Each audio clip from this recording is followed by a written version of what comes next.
Hi everyone. కార్డులు చూసారా ఎన్నున్నాయో? ఇట్లన్నిటి నిండా డబ్బులున్నాయి అని అనుకుంటే ఖచ్చితంగా పప్పులో కాలేసినట్టే. చాలామంది మా అమ్మాయి దగ్గర ఇన్ని కార్డులున్నాయి, మా అబ్బాయి, మా అల్లుడు లేదంటే గనక మా కొడుకు దగ్గర ఇన్నిన్ని కార్డులున్నాయి అని చెప్పి, ఓకే బాబు ఇన్ని కార్డులున్నాయంటే ఖచ్చితంగా ఒక్కో దాంట్లో 50,000 దాచేసుంటాడు. లేదంటే గనక తక్కువలో తక్కువ 1,00,000 ఉంటాయేమో అని అనుకుంటా ఉంటారనమాట. లచ్చ లేదు, బొచ్చు లేదు. ఎవరికీ బొచ్చు తప్పితే ఏం ఉండదనమాట.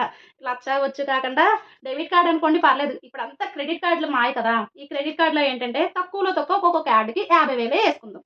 50,000 యేసుకుంటే 10 కార్డుల కన్నా అది లెక్కొచ్చేత్తందా మీకు? ఇప్పుడు ఆ లెక్కొచ్చేసినా అది కూడా పర్లా.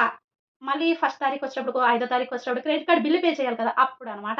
అప్పటి వరకు లక్షాధికారులమే. ఆ బిల్లు పే చేసేటప్పటికే బొచ్చెత్తుకున్నట్టు అయిపోతదనమాట పరిస్థితి. కాబట్టి ఈ క్రెడిట్ కార్డులు చూసి, ఈ కార్డులు చూసి మా దగ్గర ఎనకాల ఎంతుంది, ఎంతుంది అబ్బో! వాళ్ళ దగ్గర అంతుంది, అంతుంది అని అనుకోవద్దు. ఎనకాల అప్పు కూడా అంతే రేంజ్‌లో ఉంటది. ఇవాళ బిల్ పే చేయాలి అని అనుకుంటే అప్పు ఇచ్చినోడికి బయట వడ్డీ కట్టాలి కదా! ఆడివాళ కాదంటే రేపొద్దున్నైనా వడ్డీ తగ్గుతాడు. ఈడు ఒక్కరోజు దాటిందనుకోండి వడ్డీ తగ్గే ప్రసక్తే ఉండదు. ఆ రోజుకి ఆ రోజు